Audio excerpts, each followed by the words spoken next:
윤석열 전 대통령이 대선 후보 시절 공식 캠프가 아닌 서울 신사동의 한 화랑에 비밀 캠프를 운영했다는 의혹에 대해 경찰이 수사 중인데요. 이 화랑 소유자를 경찰이 최근 직접 불러 조사한 것으로 MBC 취재 결과 확인됐습니다.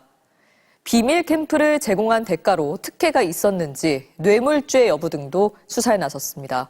공태현 기자가 단독 보도합니다. 서울 강남구 가로수길에 있는 7층짜리 건물입니다. 지난 대선 당시 윤석열 캠프 정책총괄지원실장이던 신용한 전 서원대 석좌 교수는 이 건물 3층에 있던 화랑으로 보고하러 가야 한다는 캠프 인사들이 많았다고 했습니다. 빨리 정책 보고서 좀 빨리 만들어줘. 화랑 가서 보고해야 돼. 라는 이야기도 많이 들었습니다. 특히 TV토론 관련 업무가 많았다고 했습니다.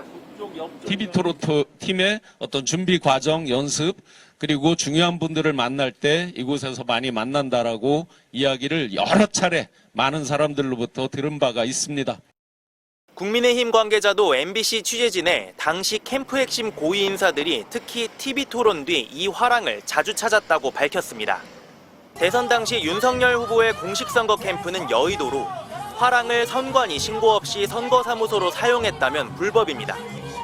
MBC 취재 결과 이 같은 윤석열 비밀 캠프 의혹 수사에 나선 경찰이 지난달 이 화랑의 소유주인 남매를 불러 조사한 것으로 확인됐습니다. 특히 남동생 김 씨는 정상명 전 검찰총장의 사위이고 정 전 총장은 윤석열 전 대통령의 주례를 맡을 정도로 각별한 사이입니다. 김 씨는 윤 전 대통령 당선 뒤 인수위 비서실에 발탁됐고 김 씨의 누나는 청와대 관리활용자문단 위원으로 임명됐습니다. 화랑이 공식 캠프 사무실이 아니라 사무실 이용료 등은 공식 비용 처리에도 포함되지 않은 것으로 전해졌습니다.